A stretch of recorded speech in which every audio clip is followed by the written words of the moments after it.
I could not get rid of that letter. It just had gripped my heartstrings. So I wrote the book.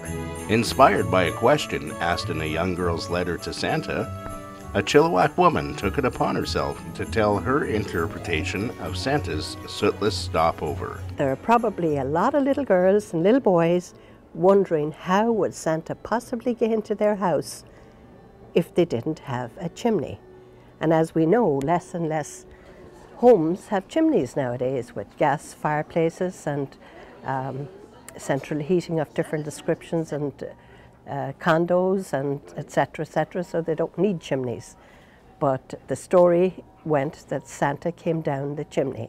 Patricia felt it was easier to publish the book on her own and keep costs down.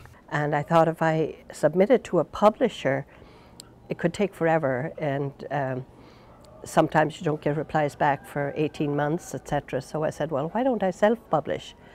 And that's what I did. And I really linked up with this illustrator. He would say, well, what way do you want this elf to stand, or how would you like his expression? And he would alter things so that the book became my thoughts and illustrations rather than his. Just recently, the young girl who inspired the story had a chance to meet the author and give us her version of the story. When I was in grade 1, I wrote a letter, and it got published in the newspaper, and Patricia saw it, and she wanted to write a story about it. Santa had a problem that he was afraid that he couldn't make it to any of the houses yet. Then he heard something. It was a baby reindeer. Then Blitzen and Blitzen, 2 other reindeers, went running for it, and Santa said, "Is this your baby?" "Yes." They nodded. And then Rudolph gave him a magic key. And even though the last house was an apartment with no chimney, he could still get in with the key. Addison's mom believes this was an experience that was beneficial to her daughter.